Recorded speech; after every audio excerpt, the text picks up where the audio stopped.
तो नमस्कार दोस्तों, एक बार फिर से आपका स्वागत है हमारे इस यूट्यूब चैनल प्रिपरेशन अड्डा पर। आज के इस वीडियो में हम आप लोगों के लिए एक बहुत ही इंपॉर्टेंट जानकारी लेकर के आए हैं। आज के इस वीडियो में हम आप लोगों को बताने वाले हैं कि पंजाब नेशनल बैंक द्वारा जेएमजीएस ग्रेड के तहत जो लोकल बैंक ऑफिसर की वैकेंसी निकाली गई है, उसके लिए आप ऑनलाइन आवेदन कैसे दे सकते हैं।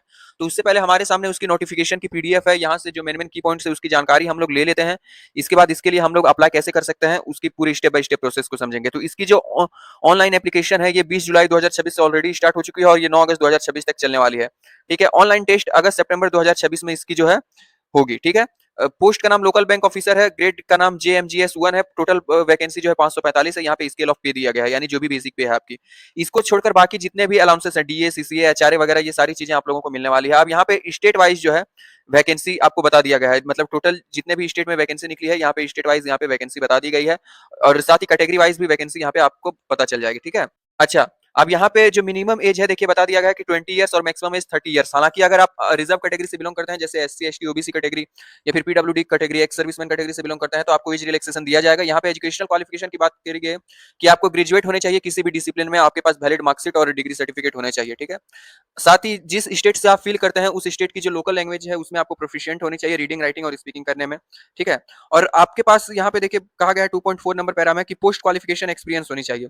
यानी जो है आपके पास किसी भी जो मतलब आरबीआई के सेकंड शेड्यूल में जो जितने भी बैंक लिस्टेड हैं, उन सारे बैंक में से किसी भी बैंक में आपके पास 1 साल की कलर्शियल ग्रेड की जो है मतलब एक्सपीरियंस होना चाहिए या फिर ऑफिसर कैडर के आपके पास एक्सपीरियंस होना चाहिए। प्रोसीजर की बात कही गई है कि यहाँ पे देखिए 4 फेज में होगा। सबसे पहले ऑनलाइन रिटन टेस्ट होगा, इसके बाद स्क्रीनिंग होगा, इसके बाद लैंग्वेज प्रोफिशिएंसी टेस्ट होगा, इसके बाद आपका पर्सनल इंटरव्यू होगा। मतलब 4 फेज में आपका जो है यहाँ पे सिलेक्शन होगा। तो जो है ऑनलाइन रिटन टेस्ट का स्कीमा यहाँ पे दे दिया गया है कि टोटल जो है आपके 5 तरीके के 5 सेक्शन, 1 2 3 4 5 सेक्शन में आपके एग्जाम होंगे। टोटल नंबर ऑफ क्वेश्चन हर एक सेक्शन में यहाँ पे दे दिए गए हैं और मैक्सिमम मार्क्स सभी क्वेश्चन के यहाँ पे दे दिए गए हैं। इसके बाद सेक्शनल ड्यूरेशन यहाँ पे मिनट दे दिया गया है कि हर एक मतलब सेक्शन के लिए आपको कितना मिनट का समय मिल रहा है।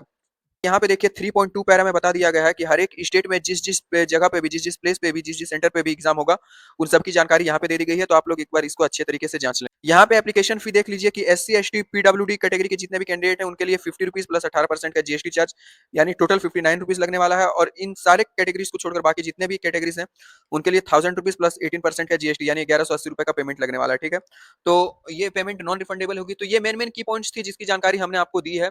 अब अगर आपको और भी डिटेल्ड जानकारी चाहिए तो मैं इस नोटिफिकेशन को वीडियो के डिस्क्रिप्शन में डाल दूंगा, आप वहां से डाउनलोड करके एक बार इसको सही तरीके से चेकआउट कर लें। चेकआउट करने के बाद अप्लाई करने की लिंक भी मैं वीडियो के डिस्क्रिप्शन में दूंगा। जैसे ही आप उस लिंक पर क्लिक करेंगे, आप सीधे इस वेबसाइट पर रिडायरेक्ट हो जाएंगे। यहाँ पर आने के बाद सबसे पहले आपको click here for new registration वाले बटन पर क्लिक करना है। आपके सामने बेसिक रजिस्ट्रेशन की फॉर्म ओपन हो जाएगी। यहाँ पे सबसे पहले कैंडिडेट का फर्स्ट नेम डालना है, उसी फर्स्ट नेम को दोबारा यहाँ पर डाल के कंफर्म करना है। इसके बाद यहाँ पे कैंडिडेट के मिडिल नेम को डालना है, मिडिल नेम को दोबारा यहाँ पे डाल के कंफर्म करना है। यहाँ पे कैंडिडेट के लास्ट नेम को डालना है, लास्ट नेम को यहाँ पे दोबारा डाल के कंफर्म करना है। कैंडिडेट का जो फुल नेम है वो यहाँ पे ऑटोमेटिक प्रिंटेड हो जाता है। इसके बाद कैंडिडेट की मोबाइल नंबर हमें यहाँ पे डालनी है, कैंडिडेट का मोबाइल नंबर दोबारा से यहाँ पे डाल के हमें जो है कंफर्म करना है। इसके बाद कैंडिडेट का जो अल्टरनेट मोबाइल नंबर है वो हमें यहाँ पे डालना है, अगर कुछ है तो डाल सकते हैं वरना ये ऑप्शनल है। इसके बाद कैंडिडेट की ईमेल आईडी हमें यहाँ पे डालनी है। तो मान के चलिए कैंडिडेट का एक ईमेल आईडी है google@gmail.com, तो यहाँ पे हमें सिर्फ गूगल लिखना है, @ यहाँ पे ऑलरेडी पुट किया हुआ है। यहाँ से हम डोमेन नेम जो है वो gmail.com चूज कर सकते हैं। ठीक है, इसके बाद यहाँ जो ईमेल आईडी है, यहाँ हमें पूरी ईमेल आईडी डालनी है, यानी google@gmail.com यहाँ पे हमें डालनी है।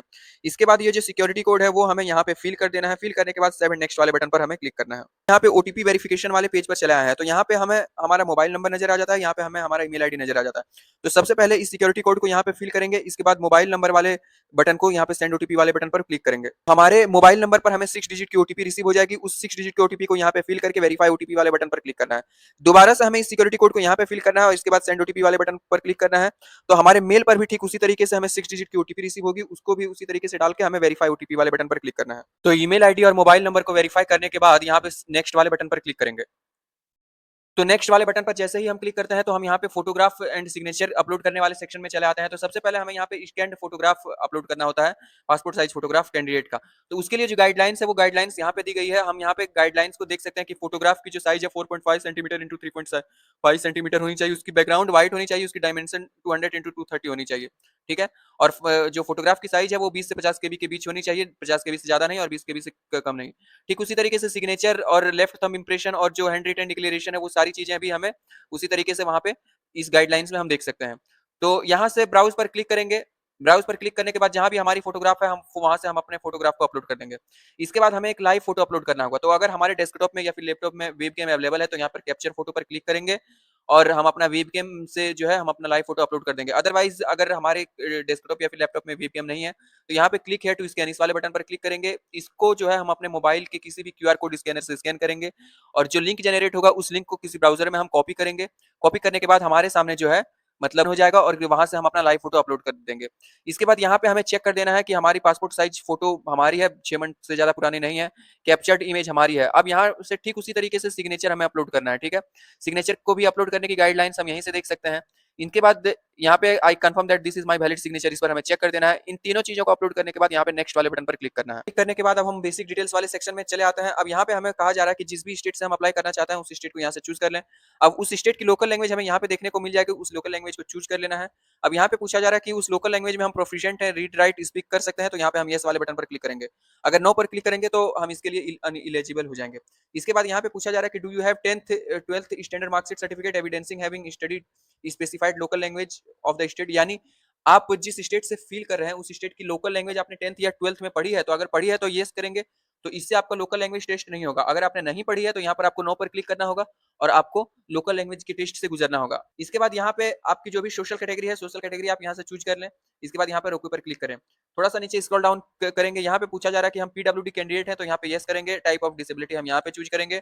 इसके बाद ओके पर क्लिक करेंगे।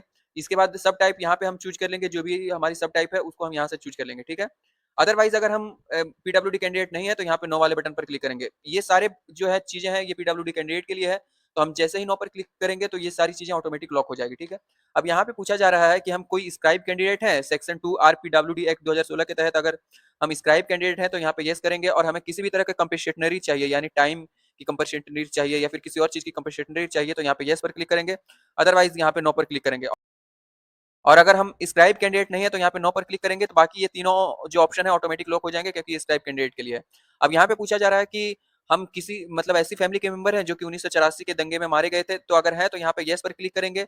अदरवाइज यहाँ पे हम नो पर क्लिक करेंगे। अगर हम एक्स सर्विसमैन है तो यहाँ पे यस पर क्लिक करेंगे। Total period of service in month, यानी टोटल मंथ में हम देंगे कि पीरियड ऑफ सर्विस कितनी है, और डेट ऑफ रिलीफ हम यहाँ पे देंगे कि डेट ऑफ रिलीफ हमारी कब थी, ठीक है। इस अगर हम एक्स सर्विस में नहीं है तो यहाँ पे नो पर क्लिक करेंगे, ठीक है। थोड़ा सा नीचे स्क्रॉल डाउन करेंगे, यहाँ पे पूछा जा रहा है कि अगर हम प्रेजेंट एम्प्लॉय है पंजाब नेशनल बैंक के, तो यहाँ पर यस पर क्लिक करेंगे, ठीक है। और यहाँ पे पूछा जा रहा है कि हमने पहले भी कि पंजाब नेशनल बैंक या फिर इसके मर्ज बैंक में काम किया है, तो अगर किया है तो यहाँ पे यस पर क्लिक करेंगे। अच्छा, यहाँ पे हम अपनी एम्प्लॉय आईडी देंगे अगर हम पंजाब नेशनल बैंक के एम्प्लॉय हैं तो। और हमने यहाँ पे पूछा जा रहा है कि रीजन ऑफ सेपरेशन, यानी हमने छोड़ क्यों दिया, रिजिग्नेशन, अदर कोई भी कारण है तो यहाँ से हम चूज करेंगे। अगर हमने पहले काम नहीं किया है तो यहाँ पे नो पर क्लिक करेंगे, और हम करंट एम्प्लॉय नहीं है तो भी हम यहाँ पे नो पर क्लिक करेंगे, ठीक है। अब यहाँ पे पूछा जा रहा है कि हमारे जो कोई भी कैरेक्टर को लेकर के एडवर्स रिपोर्ट यानी गलत रिपोर्ट है क्या, मतलब नैतिक मूल्यों का उल्लंघन किया है, ऐसा कोई रिपोर्ट है, तो अगर है तो यहाँ पे यस करेंगे, तो इसके लिए हम इलिजिबल हो जाएंगे। यानी अगर हम इसको यस करते हैं तो हम इसके लिए इनएलिजिबल हो जाएंगे, इसीलिए हमें यहाँ पे नो वाले बटन पर क्लिक करना है। अब यहाँ पे हम अपने रिलीजियन को चूज करेंगे, जो भी हमारी रिलीजियन है। अब यहाँ पे पूछा जा रहा है कि हम रिलीजियस माइनॉरिटी कम्युनिटी से हैं, तो अगर है तो यस पर क्लिक करेंगे, अदरवाइज नो पर क्लिक करेंगे। नेशनलिटी में हम यहाँ पे इंडिया चूज कर लेंगे। अब यहाँ पे ID card type pan card या फिर आधार कार्ड, दोनों में से किसी एक को हमें चूज कर लेना है, और उस आईडी कार्ड का नंबर हमें यहाँ पे डाल देना है। आईडी कार्ड 2 हमें यहाँ पे कुछ चूज कर लेंगे, वोटर कार्ड, पैन कार्ड जो भी है हम चूज कर लेंगे, आईडी कार्ड नंबर यहाँ पे 2 हम डाल देंगे, ठीक है। इसके बाद यहाँ पे कहा जा रहा है कि I voluntarily consent to use my Aadhaar number at various stage of examination, यानी हम चाहते हैं कि जितने भी स्टेज के एग्जामिनेशन हो हम सहमति देते हैं कि हमारा आधार कार्ड मतलब स्वेच्छा से यूज किया जाए, मतलब वेरिफिकेशन पर्पस के लिए। तो अगर यहाँ पे हम येस करेंगे, आधार कार्ड का नंबर डालेंगे।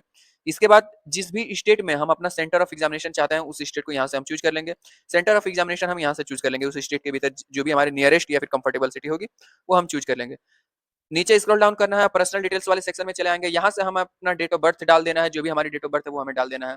जेंडर हम यहाँ से चूज कर लेंगे, जो भी हमारी जेंडर है। अब अगर हमारा जुड़वा भाई या बहन है तो यहाँ पे यस करेंगे।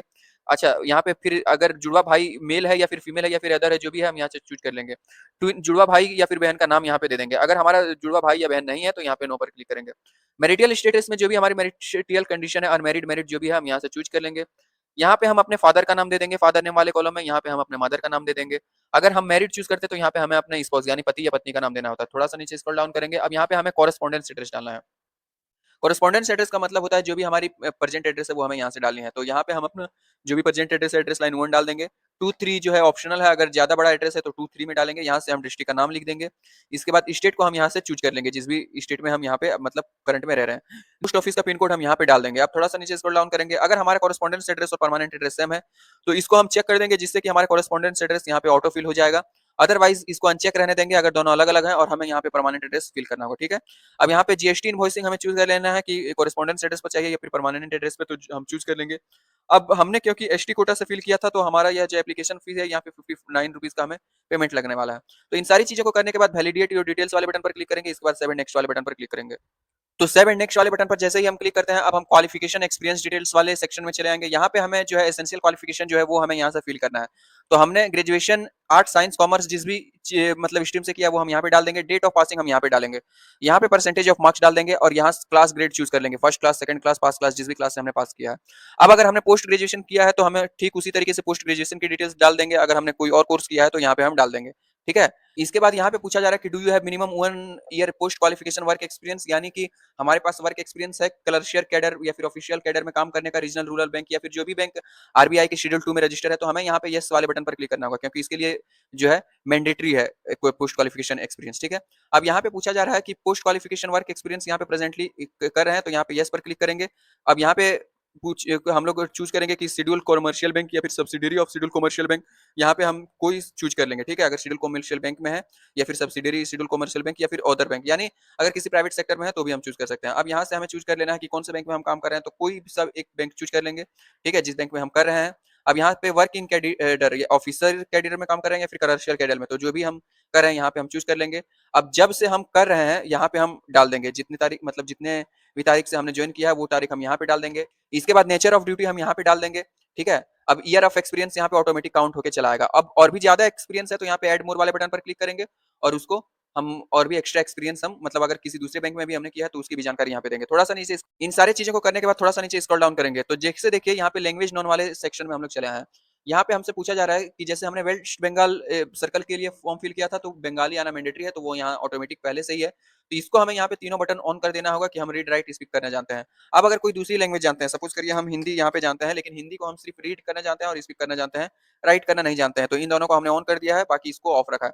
अब कोई तीसरी लैंग्वेज जानते हैं तो उसको भी हम यहाँ पे करके उसको बटन को ऑन कर देंगे, जो भी हम जानते हैं। अगर नहीं जानते हैं तो इसको एज इट इज छोड़ देंगे। इसके बाद वैलिडेट योर डिटेल्स वाले बटन पर क्लिक करेंगे। अब नेक्स्ट वाले बटन पर क्लिक करते ही हमारे एप्लीकेशन की प्रीव्यू नजर आ जाएगी। तो यहाँ पे डिक्लेयर वाले बॉक्स को हमें यहाँ पे चेक करना है। इसके बाद कंप्लीट रजिस्ट्रेशन वाले बटन पर क्लिक करना है। इसके बाद यहाँ पे दोबारा हमें ओके वाले बटन पर क्लिक करना है और फाइनल कंफर्मेशन के ओके वाले बटन पर हमें क्लिक करना है। तो हम चले आएंगे यहाँ पे डॉक्यूमेंट अपलोड वाले सेक्शन में। यहाँ पे सबसे पहले हमें लेफ्ट थंब इंप्रेशन अपलोड करना है। फाइल की टाइप जेपीजी या फिर जेपीजी होनी चाहिए। यहाँ पे हमें हैंड रिटन डिक्लेरेशन अपलोड करना है। पोस्ट क्वालिफिकेशन की जो पीडीएफ है यानी पोस्ट क्वालिफिकेशन एक्सपीरियंस है उसकी जो सर्टिफिकेट है हमें यहाँ पे पीडीएफ में अपलोड करनी है। एजुकेशनल क्वालिफिकेशन यानी 10th 12th और ग्रेजुएशन की जो है सेमेस्टर वाइज मार्कशीट हम यहाँ पे एक सिंगल पीडीएफ में करके हम यहाँ पे अपलोड करेंगे। हमने एसटी कोटा से फिल किया था तो यहाँ पे हमें कास्ट सर्टिफिकेट भी अपलोड करना होगा। इन सारी चीजों को अपलोड करने के बाद ये जो सिक्योरिटी कोड है वो हम यहाँ पे डालेंगे और इसके बाद सेव नेक्स्ट वाले बटन पर क्लिक करेंगे। डॉक्यूमेंट्स को अपलोड करने के बाद जैसे ही हम सेव एंड नेक्स्ट वाले बटन पर क्लिक करते हैं, अब हम यहाँ पे पेमेंट वाले पेज पर चले आएंगे। यहाँ पे हमें जैसे हमने एसटी कोटा से फिल किया था तो 59 रुपीज का पेमेंट करना होगा। तो ये जो सिक्योरिटी कोड जो भी आपको नजर आएगी वो सिक्योरिटी कोड आपको यहाँ पे फिल कर देना है। फिल करने के बाद यहाँ पे सबमिट वाले बटन पर क्लिक करना है। इसके बाद दोबारा से हमें ओके वाले बटन पर क्लिक करना है। तो हम यहाँ पे पेमेंट वाले सेक्शन में चले आएंगे। अब जिस भी मोड से हम पेमेंट करना चाहते हैं, credit, debit card, net banking, UPI, जिस भी मोड से पेमेंट करना चाहते हैं हम चूज कर लेंगे। जैसे हमने यूपीआई चूज किया है। अब यहाँ पे शो क्यूआर वाले बटन पर क्लिक करेंगे तो इस क्यूआर को स्कैन करके हम जो है एप्लीकेबल फी जो भी है हमारी जिस भी कैटेगरी से हमने फिल किया है उसकी एप्लीकेबल फी हम यहाँ से पेमेंट कर देंगे। पेमेंट करने के बाद पेमेंट रिसिप्ट जनरेट होगी, हम उसको डाउनलोड करके अपने पास रख लेंगे। इसके बाद दोबारा से यहीं पर आएंगे। इसके बाद login for already registered candidate, इस पर हमें क्लिक करना है। जो भी मोबाइल नंबर या फिर ईमेल आईडी पर हमें रजिस्ट्रेशन नंबर और पासवर्ड रिसीव हुई है इसको डाल के फिर सिक्योरिटी कोड को डाल के सबमिट वाले बटन पर क्लिक करेंगे और फाइनल जो एप्लीकेशन है उसको हम डाउनलोड करके पीडीएफ फॉर्मेट में जो है फ्यूचर रेफरेंस के लिए रख लेंगे, ठीक है। तो आशा करता हूं कि आपको हमारे द्वारा दी गई जानकारी पसंद आई है। अगर आपको हमारे द्वारा दी गई जानकारी पसंद आई है तो हमारे चैनल प्रिपरेशन अड्डा को लाइक एंड सब्सक्राइब करना ना भूलें। साथ ही बेल आइकन को दबाना ना भूलें ताकि आने वाली सारी लेटेस्ट वीडियो की जानकारी आप सभी लोगों तक मिलती रहे। धन्यवाद।